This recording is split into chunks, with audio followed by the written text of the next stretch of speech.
Dear students, আগামীকাল তোমাদের English পরীক্ষা আছে। তো ইংলিশ পরীক্ষার প্রিপারেশন তোমরা কীভাবে নেবে আমি তোমাদের এই ক্লাসে ভালোভাবে বলবো। দেখো, তোমাদের এইভাবে প্রিপারেশন নিতে হবে। প্রথমে তোমাদের রাইটিং স্কিল যা হয়েছে ওগুলোকে তোমরা রিভিশন মারবে। রাইটিং স্কিলের মধ্যে তোমরা কোন রাইটিং স্কিলগুলো ভালোভাবে পড়বে দেখে নাও, ঠিক আছে?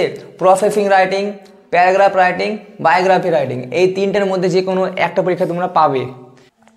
প্রসেসিং আসলে প্যারাগ্রাফ আসবে না, প্যারাগ্রাফ আসলে বায়োগ্রাফি আসবে না, বুঝতে পেরেছো? আর যদি বায়োগ্রাফি আসে, প্রসেসিং, প্যারাগ্রাফ এই দুটোই আসবে না, বুঝতে পেরেছো? তো এই তিনটের মধ্যে যে কোনো একটা তোমরা পাবে 10 নম্বর। ওকে, স্টোরি রাইটিং এবার তোমাদের এই পরীক্ষায় থাকবে, বুঝতে পেরেছো? এখান থেকে 10 নম্বর। এডিটার লেটার এখান থেকে 10 নম্বর, বুঝতে পেরেছো? তো রাইটিং স্কিলের টোটাল নাম্বার হচ্ছে 30, বুঝতে পেরেছো? তোমাদেরকে এগুলো ভালোভাবে প্রিপারেশন নিয়ে যেতে হবে।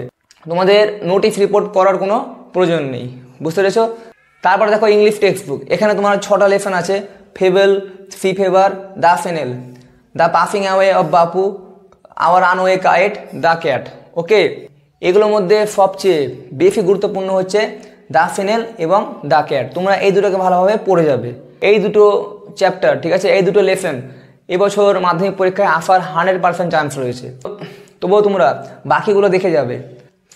Fable, C favour, passing away of Bapu, hour আনওয়ে kite, এগুলো তোমরা দেখে যাবে, ঠিক আছে? এগুলোকে ছাড়বে না। তারপর দেখো গ্রামারে তোমাদের আর্টিকেল প্রিপোজিশন থেকে থাকবে 3 number. Proper form of verb এখান থেকে থাকবে 3 নাম্বার। কত হলো? 6 নাম্বার হয়ে গেল। Voice, narration, degree, clause, omit to, simple to complex, simple to complex, complex to simple, এগুলো তোমাদের পরীক্ষায় পড়বে, মানে এগুলোর মধ্যে তোমাদের পরীক্ষায় আসবে, ঠিক আছে? এখান থেকে কত নম্বর আসবে? 3 number. Voice, narration, degree, clause, omit to, simple to complex, complex to simple, এগুলো থেকে থাকবে মাত্র 3 নম্বর, বুঝেছো? তো এগুলোকে তোমরা পরে দেখবে, রিভিশন মারবে আগে এগুলো, রাইটিং স্কিল আর গল্পগুলো, বুঝতে পেরেছো? তারপরে দেখো ফ্রেজাল ভার্ব বা গ্রুপ ভার্ব। ফ্রেজাল ভার্ব বা গ্রুপ ভার্ব প্রতি বছরই আসে। ফ্রেজাল ভার্ব বা গ্রুপ ভার্ব এখান থেকে 3 নম্বর থাকে, ঠিক আছে? তো তোমরা এগুলো দেখে যাবে। তোমরা ফ্রেজাল ভার্ব বা গ্রুপ ভার্বের ক্লাস আমার এই চ্যানেলের ডেসক্রিপশন বক্সে পেয়ে যাবে। ওকে, দেখো তারপর দেখো আনসিন থেকে থাকবে 28 নম্বর।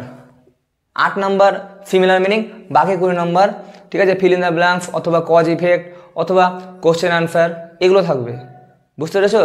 তো ঘাবড়াবার কোনো প্রয়োজন নেই। তোমরা যখনই কোশ্চেন হাতে পাবে, আগে যে কোশ্চেনগুলো তোমরা পারবে ওগুলোকে আগে করে নেবে। কীভাবে স্টুডেন্ট? তোমরা যখন হাতে কোশ্চেন পাবে, ওই কোশ্চেনের মধ্যে যেটা এ গ্রুপ প্রোজ এবং পোয়েম থাকবে ওগুলোকে তোমরা আগে করে নেবে। তারপর তোমরা চলে যাবে গ্রামারে, বুঝতে পেরেছো? Article preposition, proper form of verb, voice, narration, degree, এগুলো যা থাকবে এগুলো করার চেষ্টা করবে, কিন্তু আস্তে সুস্তে করবে, ঠিক আছে? কোথায় ইএস তোমরা লিখতে ভুলে যাচ্ছ, কোথায় ইডি হবে ওটা তোমরা লিখছো না, ওগুলো ভালোভাবে দেখবে, ঠিক আছে? তারপরে গ্রুপ ভার্ব বা ফ্রেজাল ভার্ব করে নেবে। ওকে, তারপরে তোমরা চলে যাবে রাইটিং স্কিলে, বুঝতে পেরেছো? রাইটিং স্কিলগুলো কমপ্লিট হয়ে যাওয়ার পরে তোমরা চলে যাবে আনফিনে। তারপর তোমরা চলে যাবে আনফিনে, কারণ আনফিনে আমাদেরকে পড়তে হবে, তাই না? ওখানে সময় লাগবে, বুঝতে হবে। তো এই জন্য আনফিনের জন্য আমরা 1 ঘন্টা সময় রেখে দেবো, ঠিক আছে? শেষে নাম্বার পাওয়া খুবই সহজ, তোমাদেরকে এইভাবে প্রিপারেশন নিতে হবে। 100 নম্বরের মধ্যে 10 নম্বর তোমাদেরকে হাই স্কুল দিবে, ওটা তো 10 আছেই। তো এবার দেখো প্রোজ এবং পোয়েম এখানে থাকবে 20 নম্বর। তো তোমাদেরকে এই 20 নিতে হবে, বুঝতে পেরেছো? তারপর তোমরা গ্রামারে যাবে। তারপর তোমরা গ্রামারে যাবে। গ্রামারে 12 নম্বর থাকে, 12তে 12 নিতে হবে, বুঝতে পেরেছো? রাইটিং স্টুডেন্টস, আগে তোমরা রাইটিং স্কিল ভালোভাবে দেখবে। রাইটিং স্কিল দেখার পরে টেক্সট বুকে চলে আসবে। টেক্সট বুকের মধ্যে যে 6টা লেসন আছে ওগুলোকে ভালোভাবে খুঁটিয়ে খাটিয়ে দেখবে। ওই 6টা লেসনের মধ্যে 2টো লেসন কিন্তু খুবই গুরুত্বপূর্ণ, দ্য ফিনেল এবং দ্য ক্যাট। ওকে, বাকি যে লেসনগুলো আছে ওগুলোকেও দেখে যাবে, ওগুলোও পড়তে পারে, বুঝতে পেরেছো? তারপর তোমরা গ্রামারগুলো একটু দেখে নেওয়ার চেষ্টা করবে, কারণ প্র্যাকটিস করার তো সময় নেই। তো যেখানে যেখানে গ্রামার তোমাদের খাতায় প্র্যাকটিস করা আছে ওই খাতাগুলোকে একবার খুলে দেখে নিবে, বুঝতে পেরেছো? তারপর তোমরা চলে যাবে গ্রুপ ভার্ব বা ফ্রেজাল ভার্বে, ওটাকে একবার দেখে নিবে, বুঝতে পেরেছো? ডিয়ার স্টুডেন্টস, তোমরা যদি এভাবে ইংলিশটা প্র্যাকটিস করো বা পড়ো, তাহলে তোমরা ইংলিশে নাম্বার খুব সহজেই পেয়ে যাবে, বুঝেছো? তোমরা ভালোভাবে প্রিপারেশান নিয়ে যাবে, ঠিক আছে? এখানে আমি যে টপিকগুলো দিয়ে দিয়েছি এই টপিকগুলোকে ভালোভাবে দেখে যাবে। ওকে।